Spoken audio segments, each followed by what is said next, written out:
He was a man nobody saw, until the night he walked onto live television, smiled calmly into the camera, and shot the host in the head. That man was Arthur Fleck. Arthur Fleck is a sad, small man with a trembling laugh he can't control, and you meet him in the grind of a grimy Gotham that feels like it's been losing hope for decades. The year is 1981. The city is drowning in trash due to a janitor's strike. Unemployment is rampant, and the gap between the wealthy and the forgotten has never been wider. Arthur works as a party clown, painting smiles on other people while his own life is a slow-motion collapse.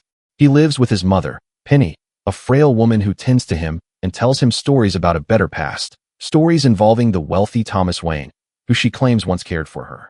It's Thomas Wayne. Well, he's a busy man. Please. I worked for that family for years. The least you could do is write back. Arthur scrubs at the edges of a dream where he's on television, where popular talk show host Murray Franklin will one day laugh with him, not at him. That dream keeps him trying. It's almost pathetic and almost heroic at the same time. See all this, the lights, the show, the audience, all that stuff. I'd give it all up in a heartbeat to have a kid like you.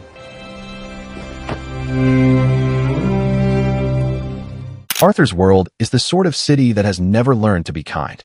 He practices jokes in front of a mirror, imagining applause that never comes. He's bullied on the street by teenage thugs who steal his sign and leave him beaten in an alley. He's humiliated at work. He's trying so hard to be seen as normal that you can almost feel the effort physically, but the world around him is busy being cruel. There's one brutal incident that changes everything. Arthur's co-worker Randall gives him a revolver for protection after the alley attack, telling Arthur he can pay him back later. It's meant to be a safety net. Instead, it becomes a trap. While performing at a children's hospital, Arthur's gun accidentally falls out of his pocket. Randall lies to their boss, claiming Arthur tried to buy the gun himself. Arthur is fired on the spot. Besides, Randall told me you tried to buy a 38 off him last week. Please, I love this job. Arthur, you're fired. He didn't ask for the gun. He didn't want it. But now he's lost the only job that gave him purpose. On a packed subway train, still wearing his clown makeup, Arthur sits slumped and defeated. 3 drunk businessmen from Wayne Investments, symbols of the city's confident, careless wealthy, begin harassing a woman. When Arthur's laughter disorder triggers, they turn their attention to him. They taunt him. They kick him. They beat him as he lies on the floor of the train. And when the single best self-defense option he has turns out to be that revolver, he pulls it and shoots them. 2 die in the train car. The 3rd tries to flee up the stairs. Arthur follows and executes him, emptying the gun. The murders are messy and sudden. For Arthur, they are almost accidental, a reflex born from a lifetime of being kicked. For the city, they are incendiary. The footage and the rumor reach a public that's already on edge. Thomas Wayne, the billionaire mayoral candidate, condemns the killings on television, calling those who envy the successful clowns. But his words backfire. Suddenly, a movement sparks. Ordinary people who feel crushed by inequality begin wearing clown masks and praising the brutality as a kind of revenge. Arthur, who never wanted to be a symbol for anything, becomes that symbol anyway. He becomes, in the whisper of headlines and spray-painted slogans, the Joker. Between these headline-making acts and his more private unraveling, Arthur keeps trying to make himself bigger by stepping into spaces where he isn't welcome. He tries stand-up at a local comedy club. On stage, his set is a mess. His laughter disorder makes him laugh at the wrong moments. His jokes fall flat. My mother would say, "You should enjoy it. One day you'll have to work for a living." No, I won't, Ma. I'm gonna be a comedian. The younger comedians in the room smirk. He leaves embarrassed. Murray, the self-satisfied late-night host who mocks Arthur's failed performance on national television, calling him a joker, becomes the impossible father figure Arthur thinks he needs. Arthur is also manipulated and gaslit by the few people in his life. He has a complicated relationship with his mother, whose claims about Arthur's past are grand and confusing. Penny insists that she had a relationship with Thomas Wayne and that Arthur is Wayne's illegitimate son. He's an extraordinary man, Happy. He's a very powerful man. We were in love.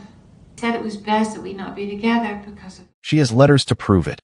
Letters she's been writing for years. Letters that have never been answered. Arthur, starved for a place in the world, wants to believe her. The idea that he could be connected to wealth and decency and power is intoxicating. He sees a way out of being small. But when Arthur snoops around, looking for any evidence to stitch his life together, he finds cold records and bureaucratic stamps that undo that story. He sneaks into a private movie theater where Thomas Wayne is attending a screening. In the bathroom, Wayne punches him and tells him the truth. Penny is delusional. Arthur was adopted. There was no affair.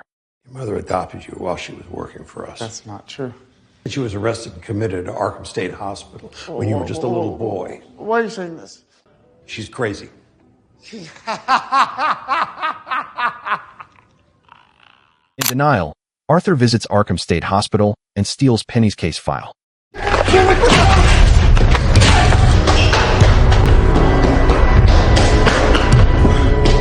records show that Penny was a narcissist who allowed her boyfriend to physically and sexually abuse Arthur as a child.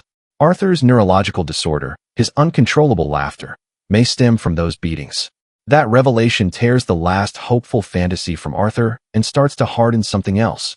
A recognition that the world has lied to him, that the narrative he was given about himself is a fiction. Meanwhile, Arthur's life gets darker in smaller, personal ways. He has fragile, tentative moments with a neighbor named Sophie, a single mother who seems kind in a real, warm way. Arthur imagines a relationship out of a few shared smiles. He pictures a little normal life. Those scenes are heartbreaking because they're soft and brief and feel like they might be true. And then the film pulls the rug out from under him. You realize Sophie's kindness was never the love story Arthur rehearsed in his head. Much of the warmth he experienced was his own projection. Loneliness telling itself comforting lies. That realization doesn't just disappoint Arthur. It isolates him further. He enters Sophie's apartment unannounced. She's frightened. She asks him to leave. Their relationship was never real. Your name's Arthur, right? You live down the hall? My little girl's sleeping in the other room. I really need you to leave. As Arthur's sense of self fractures, his behavior grows unpredictable. After the subway killings, he's questioned by police. He plays the part of a frightened but harmless man. He lies. He tells stories about pencils and jokes to keep his bearings. Outside, the city's anger keeps simmering into chaos. Clown protests, vandalism, riots, an entire class of people projecting their fury at institutions and the wealthy. In Arthur's head, the violence he commits and the violence he witnesses are stitched together into a narrative where he's both invisible and extraordinarily consequential. Unseen until he's terrible, he kills again. At the hospital where his mother lies recovering from a stroke, Arthur smothers Penny with her own pillow. It's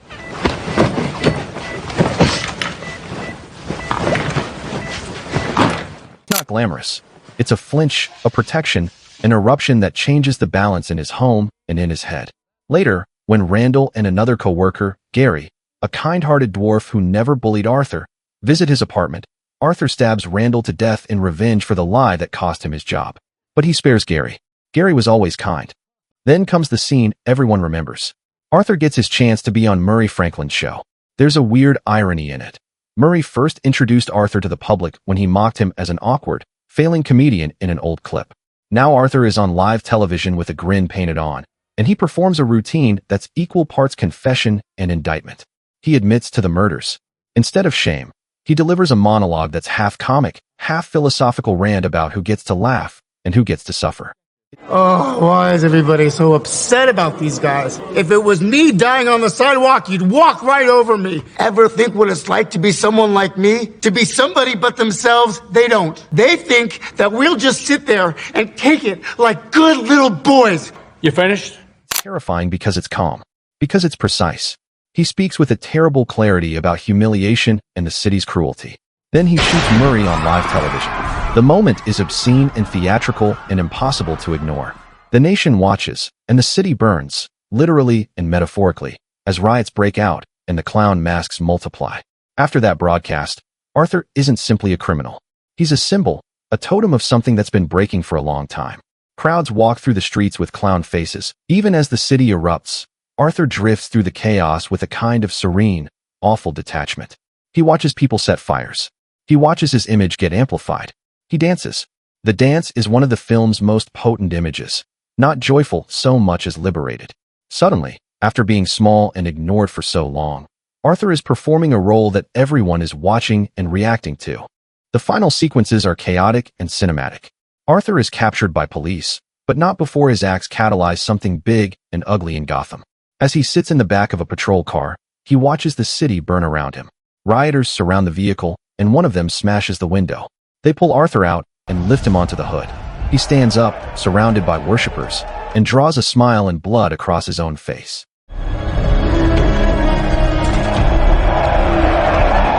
He has become their king. He has a kind of reckoning in Arkham later. Two different states of being collide, the clinical assessment of insanity and the myth-making of the public. In the institution, Arthur is both patient and spectacle. He's cataloged, studied. A young psychiatrist asks what's so funny. Arthur laughs and tells her she wouldn't get it. Do you want to tell it to me? Then he walks away down a white hallway, leaving bloody footprints behind him. If you enjoyed this recap, hit that like button and subscribe for more. And let us know in the comments what movies should we cover next.